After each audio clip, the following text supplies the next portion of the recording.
Razlika je Crna Gora-Srbija. Da.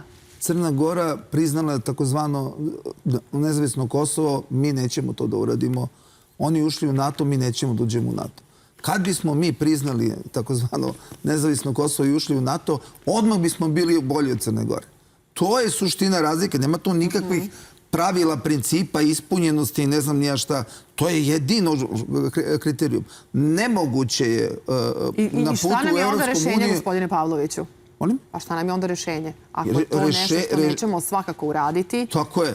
Rešenje je da sačekamo... O čemu onda pričamo? Pa taj Brisel nestaje na naše oči. Dakle, ovaj Brisel koji mi vidimo danas, on neće 28. postojati uopšte. Ma sigurno.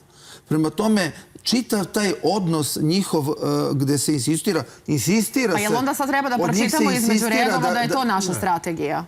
Da sačekamo pametniju Evropsku uniju. Aha. Ili da sačekamo da... Pametniju Nemačku, pametniju Francusku. Pa oni sebe vode u recesiju. Objektivno, ne ja kažem, nego to se vidi. Ali kad će biti, evo kažete da sačekamo, kad će biti pametnije od vas citirati? 27. će biti već pametniji. Na osnovu čega to tvrdite? Pa u osnovu, pogledajte istraživanja javnog mnjenja u Nemačkoj i Francuskoj, nije Evropska unija, ali Velika Britanija. Pogledajte kako stoje gospodin Merz, Starmer i Merz. Pa svi su ispod 20% podrške građana. A naravno čine 100% njihove spoljne politike u ovom trenutku. Pa da li videli ste istraživanje u Velikoj Britaniji povodom eventualnog povratka u Evropsku uniju, čuvenog Briterna? Dobro. Niste videli kolika je podrška? Kolika je? Pa preko 40%. Pa dobro. Znači još uvek većina neće.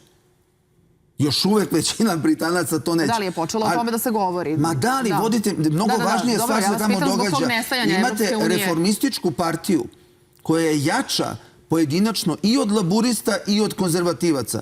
To nikada u istoriji britanskog parlamentarizma nije postojalo. Treća partija koja je jača od dve tradicionalne partije. Dakle, mi prisustvujemo enormnim promenama. Dakle, nemoguće je ulaskom u Evropsku uniju rešiti pitanje suvereniteta Srbije na Kosovo i Metohiji, jer je preduslov da zaključimo ugovor sa takozvanim Kosovom po kome prihvatamo da su oni jednako država kao i Srbija.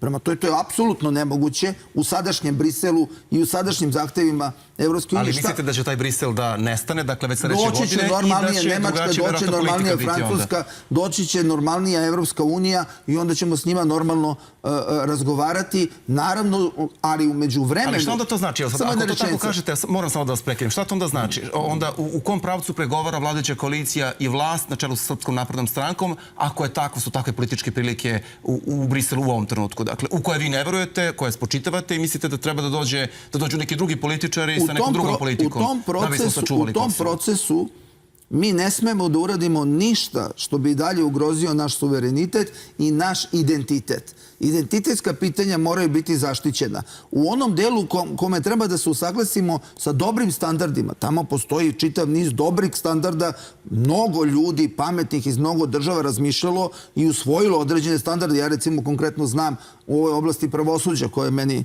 osnovno obrazovanje. Tu ima mnogo stvari koje treba primeniti nezavisno od toga da li ćemo ikada biti u Srbiji primeniti. Da li ćemo ikada biti u Evropskoj uniji ili nećemo biti. Da li će Evropska unija postojati ili neće postojati. To je dobro.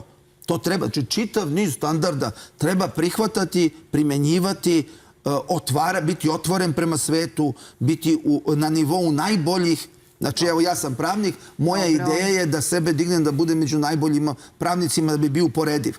Dakle, to sve treba raditi, ali ove dve stvari ne.